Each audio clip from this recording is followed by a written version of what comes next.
आज की जो घटना मैं आपको बताने जा रही हूँ वो हमारे दोहरे समाज का एक प्रतिबिंब है। एक तरफ हम एक समाज में चांद पर पहुंच रहे हैं, मिसाइलें बना रहे हैं, परमाणु प्रशिक्षण कर रहे हैं, आइटम बम वगैरह बना रहे हैं, न्यूक्लियर पावर हम बन रहे हैं। लेकिन इसके उलट इसी समाज की एक सच्चाई ये भी है कि हम जाति के आधार पर आज भी बट रहे हैं, लड़ रहे हैं, भिड़ रहे हैं और जो कुरीतियां हैं उसे आज भी ढो रहे हैं। ये जो मामला है ना, उसे सुनने के बाद आप ये कहेंगे कि कितनी छोटी सी बात है और इस पर इतनी चर्चा क्यों। दरअसल ये छोटी सी जो बात है वो एक समाज के लिए आज भी बहुत बड़ी बात है।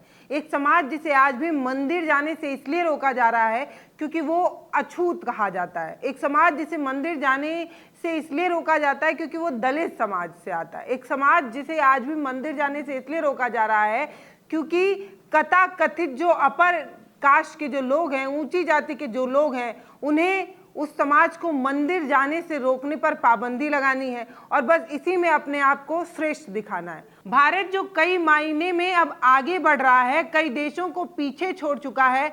हम न्यूक्लियर पावर तो है ही, हम चांद पर पहुंच चुके हैं, हमने चौथी अर्थव्यवस्था बना ली है, हम कई मायनों में श्रेष्ठ हैं। लेकिन आज भी भारत की जो रीढ़ है, जो हमारा जातिगत समाज है, वो आज भी लड़ रहा है, भिड़ रहा है और सिर्फ इतनी छोटी सी बात पर। कभी मंदिर जाने से रोक देना है, कभी घोड़ी चढ़ने से रोक देना है, कभी चप्पल पहनने से रोक देना है। शर्म आनी चाहिए, शर्म इस बात को लेकर आनी चाहिए कि कुछ कथाकथित लोग हैं जो अपने आप को सिर्फ इस बारे में श्रेष्ठ समझते हैं कि उन्हें एक समाज को मंदिर जाने से रोक देना है, चप्पल पहनने से रोक देना है, उसे इस तरीके से प्रताड़ित करना है, उसे इस तरीके से प्रताड़ित करना है, बस इतने में ही सब कुछ कर लेना है। मतलब इस तरीके की छोटी सोच से हमें न जाने कब आज़ादी मिलेगी। ये जो पूरी घटना है वो मध्य प्रदेश के देवास जिले के बहरी गांव का है। यहाँ ये जो मध्य प्रदेश के देवास जिले के बहरी गांव में एक डंगी समाज है, उसके नवविवाहित दंपत्ति हैं, पति पत्नी हैं। अभी अभी उन्होंने शादी की है और भगवान का आशीर्वाद लेकर अपने वैवाहिक जीवन को आगे बढ़ाने के बारे में सोचते हैं। आपको एक वीडियो दिखाऊंगी जिसमें तस्वीर में आपको नजर आएगा कि दूल्हा जो है वो एक दूल्हे की पोशाक में है, जिस तरीके से शेरवानी वगैरह उसने पहन रखी है, और दुल्हन जो है उसने सुर्ख लाल साड़ी पहनी हुई है, जैसे एक दुल्हन हमारे समाज में आती है। ये जो दंपत्ति है उसे मंदिर में जाने से मंदिर समिति रोक रहा है और रोकते हुए तर्क भी अजीबोगरीब दिए जा रहे हैं। मंदिर में नहीं जाने देना है, काहे नहीं जाने देना है, बस ऐसे ही नहीं जाने देना है। इस चीज़ को लेकर बहुत विवाद होता है, प्रशासन वहां पहुंचती है और प्रशासन पहुंचकर मंदिर समिति को समझाती है। समझाने बुझाने के बाद इस समाज को मंदिर में जाने की अनुमति मिल जाती है। ये अगर आप सुनेंगे तो आपको लगेगा किसी फिल्म की स्क्रिप्ट बताई जा रही है। क्यों? क्योंकि हमारे समाज में बहुत सारे ऐसे लोग हैं जिन्हें लगता है कि ये सब घटना बहुत पुरानी है।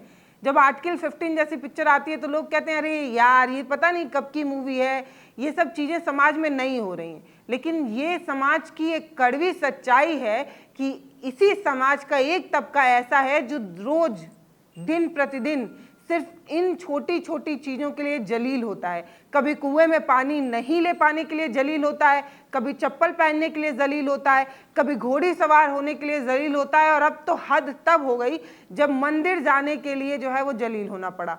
और हद तब हो जाती है जब खाकी वर्दी के दरोगा साहब आते हैं, कंधे पर 3-3 स्टार लिए मंदिर समिति के लोगों को सिर्फ इतना समझाते हैं कि अगर इस मंदिर में कोई सांप मर जाए, कोई बिल्ली मर जाए, कोई चूहा मर जाए तो सफाई के लिए तो आप इसी समाज को बुलाएंगे। सफाई करने जब ये समाज मंदिर में जा सकता है तो दर्शन करने क्यों नहीं जा सकता? मतलब ये कौन सा तर्क है? हालांकि प्रशासन ने जिस तरीके की कार्रवाई की है उनकी प्रशंसा होनी चाहिए। जिस तरीके से त्वरित एक्शन लेते हुए समय पर पहुंचकर ये जो न्यूलिड कपल है, जो नौ दंपत्ति हैं, उनकी इच्छाओं को पूरा करने के लिए प्रशासन जिस तरीके से एक्टिव हुआ उसकी सराहना तो होनी ही चाहिए। विरोध किस बात का क्या कि ये इस समाज नहीं आई? वहाँ जाते हैं और कोई भी छोड़ो आप, ये लोग भी जाते हैं। अरे वो तो मैंने मान लिया, वो तो आप भी कह रहे। मेरा ये कहना है क्या इस समाज के दूल्हा दुल्हन इसमें नहीं जा सकते? बाकी लोग तो बुला लो। अरे हम बुला लो, बाकी लोगों को बुलाओ, इसका पता चेक कर देते हैं। एक से मतलब नहीं है। आज इनको तो मैं करा दूंगा, लेकिन कल ये बात ना उठे उसके लिए मुझे करना पड़ेगा शासन। करो, आपके समाज के ये भगवान ये बात इजाजत नहीं देता है। आप मार्क्स को बात नहीं कर सकते। अब एक और, अब एक बात और, अंदर यदि मान लो कुत्ता खराब कर जाए तो कौन सी समाज को बुलाओ? यदि कोई चूहा मर जाए या कोई बिल्ली मर जाए तो कौन सी समाज को बुलाओ? फिर तो आप नहीं फेंकोगे, फिर तो उन्हीं को बुलाओगे ना। खत्म करो ये। मतलब सफाई के लिए पर उनको बुला सकते हैं, लेकिन वहां पर दर्शन करने के लिए पर मना कर दें। बाकी और भी समाज के तो लोग बुला लो भाई, बुला लो, बुला लो। मैं तो कुछ नहीं बोलता हूँ। बुला लो, आप बैठ जाओ, बुला लो। मेरा मतलब बेमनस्ता नहीं होना चाहिए। ये तो चले आज हो जाएगा, कोई बात नहीं, लेकिन आगे भी इस प्रकार की बेमनस्ता ना हो, इस प्रकार का ये विवाद ना बढ़े। हम भाईचारे की भावना से आपने जो आश्वासन दिया है कि इनको भी कोई वो तो नहीं मिलना है कि हम बहुत बड़े महान आदमी बन गए। लेकिन कोई दिक्कत नहीं। यदि मान लो सामने वाले की इच्छा है, सामने वाले की इच्छा है कि वो वहाँ जाकर पूजा करे तो करना, मुझे ही तो कर रहा है ना। एक सवाल है मेरा इस प्रशासन के दरोगा साहब से। इनका नाम प्रदीप राय है, बंगाली थाना प्रभारी हैं। प्रदीप जी से मेरा ये सवाल है कि प्रदीप जी, जब आप इस तरीके की बातें रख रहे थे तो मुझे लगता है आपको सबसे पहले ये कहना चाहिए था कि जितना इस मंदिर पर आपका हक है उतना ही इस मंदिर पर उस समाज के उस लड़के और उस बहू का भी है। क्यों? क्योंकि एक मंदिर एक समाज के लिए बनाया जाता है और उस समाज के पैसे से ही चलता है। मंदिर में होने वाला भंडारा, दर्शन में होने वाला चढ़ावा, सब कुछ समाज के लोग द्वारा ही दिया जाता है। और इस तरह समाज को बहिष्कृत करके, इस तरीके से एक समाज को निकाल करके आप उस मंदिर को कैसे चला सकते हैं? मतलब ये पॉसिबल ही नहीं है। अगर आप एक समाज को धुतकार रहे हैं, भगा रहे हैं, ढकेल रहे हैं, तो आपको ये समझना होगा कि तब किसी भी भंडारे के लिए चंदा मांगने जाना, मंदिर में रंग कराने के लिए पैसा मांगने जाना या मंदिर में किसी भी कार्यक्रम के लिए पैसे मांगने जाना सबसे पहले रोक देना चाहिए। लेकिन समाज में ये जो मंदिर समिति के कथाकथित अपर कास्ट के जो लोग होते हैं वो इस समाज को मंदिर में आने से तो रोकते हैं, लेकिन जब मंदिर में भंडारा कराना होता है तो चंदा मांगने जरूर जाते हैं। जब मंदिर में रंगाई पुताई का कार्यक्रम करना होता है तो भी पैसा मांगने जाते हैं। मंदिर में पूजा पाठ कराना होता है तो भी पैसा मांगने जाते हैं। लेकिन जब इसी मंदिर में प्रवेश करने इस समाज के लोग आते हैं तो दरवाजे पर खड़े हो जाते हैं, हवलदार की तरह, चौकीदार की तरह लठ लेकर, और नहीं जाने की बात कहने लगते हैं। इस वीडियो में ये जो कंठी माला पहने बाबा नजर आ रहे हैं, ये भी हाथ में डंडा लेकर यही बात समझाने की और बुझाने की कोशिश कर रहे हैं कि मंदिर में नहीं जाने देना है। ये वीडियो इस समाज की आज की सच्चाई है। आज़ाद हुए न जाने कितने दिन हो गए, संविधान लागू हुए न जाने कितने साल हो गए, लेकिन इसके बावजूद भी आज भी समाज में लड़ाई इतनी छोटी छोटी बातों पर है। किस तरीके का विकास हो रहा है, किस तरीके से हम विकसित बन रहे हैं और किस तरीके से भारत जो है वो आगे बढ़ेगा। जब भारत के अंदर इस तरीके से जातिगत तनाव रहेगा, जब भारत के अंदर भाई भाई के बीच इस तरीके से ऊंच नीच की भावना रहेगी, जब ये समाज आपस में ही लड़ता भिड़ता टूटता रहेगा, तो हम कैसे एक यूनिटी के साथ आगे बढ़ पाएंगे। हमारे देश में अलग अलग तरीके का भेदभाव है। कभी आप जाति के आधार पर लड़ते देखते हैं, कभी आप अमीरी और गरीबी के आधार पर लड़ते देखते हैं। अलग अलग तरीके का तनाव है। लेकिन सबसे ज़्यादा दुख तो तब होता है जब आप किसी की जाति के आधार पर मंदिर वगैरह में जाने से रोकने लगे। जाति किसी की कुछ भी हो सकती है, ये कोई बच्चा नहीं तय करता है। किसी कोख में पल रहे बच्चे को यह अधिकार नहीं होता है कि वो किसी अपर कास्ट के घर जा रहा है, दलित समाज में जा रहा है, या ST SC OBC में जा रहा है, जनरल में जा रहा है। ये वो बच्चा नहीं तय करता है। ये समाज में बैठे कुछ ठेकेदार होते हैं जो जन्म होने के बाद इस तरीके का लेबल लगाते हैं। हमें अब तो कम से कम सजग हो जाना चाहिए, हमें अब तो कम से कम जाग जाना चाहिए। लेकिन अफसोस कि आज भी इस तरीके की कुरीतियों को प्रैक्टिस किया जाता है। अफसोस है कि आज भी इस तरीके की चीज़ों को माना जाता है और इस तरीके की चीज़ें हो रही हैं। इस पर शर्म आनी चाहिए। तो ये जो घटना है वो मध्य प्रदेश के देवास जिले के बहरी गांव की है, जहां इस न्यूलिड कपल को जो है वो मंदिर में जाना था। नवेली दंपत्ति जो है वो राधा कृष्ण का आशीर्वाद लेना चाहते थे, लेकिन इन्हें जो है वो रोका जा रहा था। और रोकने के बाद प्रशासन वहां आती है, ये समझाती बुझाती है कि जब आप साफ सफाई के लिए इस समाज को मंदिर में जाने दे सकते हैं तो आप पूजा पाठ के लिए क्यों नहीं जाने दे सकते। उसके बाद छोटी झड़प जो है वो नजर आती है। वीडियो फिर से देख लीजिए। विरोध किस बात का क्या कि ये इस समाज नहीं आई? वहाँ जाते हैं और कोई अरे विरोध वो नहीं छोड़ो करते। आप, ये लोग भी जाते हैं। अरे वो तो मैंने मान लिया, वो तो आप भी कह रहे हैं। मेरा ये कहना है कि क्या इस समाज के दूल्हा दुल्हन इसमें नहीं जा सकते? बाकी लोग तो बुला लो। अरे हम बुला लो, बाकी लोगों को बुलाओ, इसका पटाक्षेप कर देते हैं। एक से मतलब नहीं है। आज इनको तो मैं करा दूंगा, लेकिन ये बात ना उठे उसके लिए मुझे करना पड़ेगा शासन। करो आपके समाज के, ये भगवान ये बात इजाजत नहीं देता है। आप मार्क्स ऑफ बात नहीं कर सकते। अब एक बात और, अंदर यदि मान लो कुत्ता खराब कर जाए तो कौन सी समाज को बुलाओ? यदि कोई चूहा मर जाए या कोई बिल्ली मर जाए तो कौन सी समाज को बुलाओ? फिर तो आप नहीं फेंकोगे, फिर तो उन्हीं को बुलाओगे ना। खत्म करो ये। मतलब सफाई के लिए अपन उनको बुला सकते हैं, लेकिन वहां पर दर्शन करने के लिए अपन मना कर दें। बाकी और भी समाज के तो लोग बुला लो भाई, बुला लो, बुला लो। मैं तो कुछ नहीं बोलता। आप बुला लो, आप बैठ जाओ, बुला लो। मेरा मतलब बेमनस्ता नहीं होना चाहिए। ये तो चल आज हो जाएगा, कोई बात नहीं, लेकिन आगे भी इस प्रकार की बेमनस्ता ना हो, इस प्रकार का ये विवाद ना बढ़े।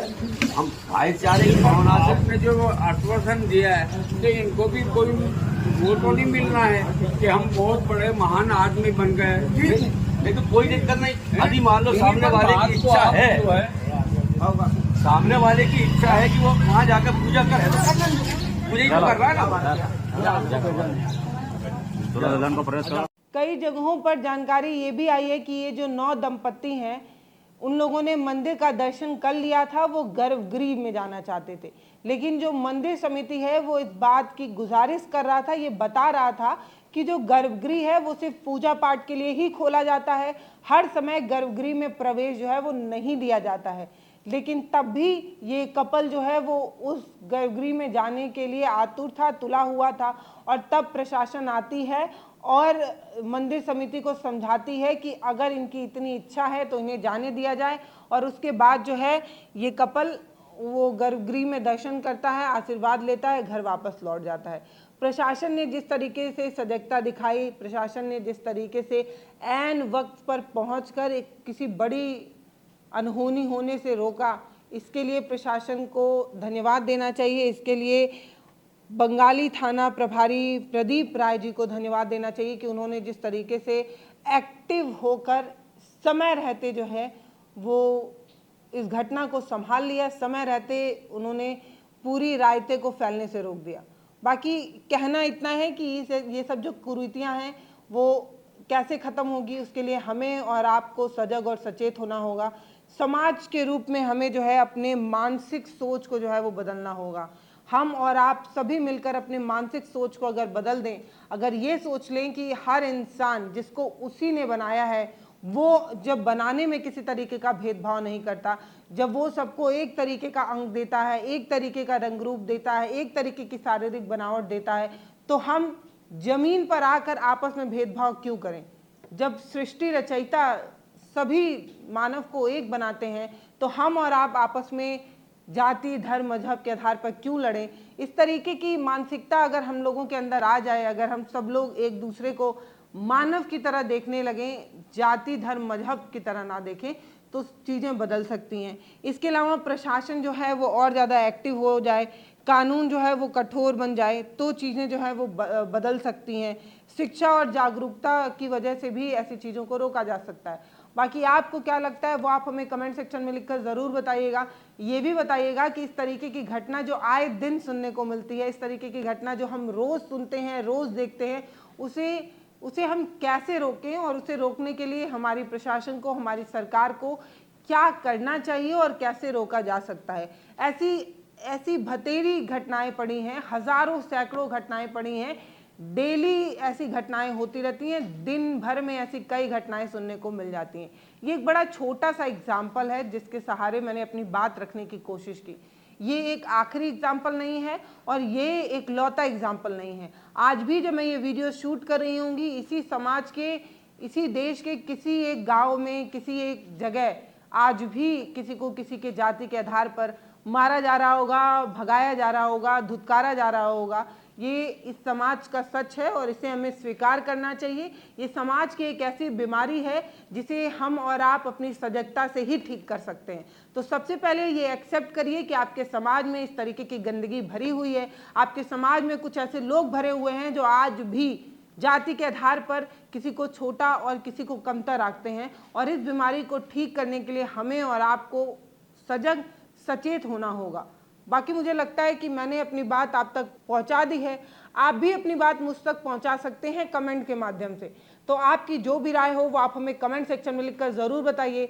वीडियोज़ को शेयर ज़रूर करिए और चैनल को सब्सक्राइब कर हमारा मनोबल बढ़ाइए। बहुत बहुत धन्यवाद।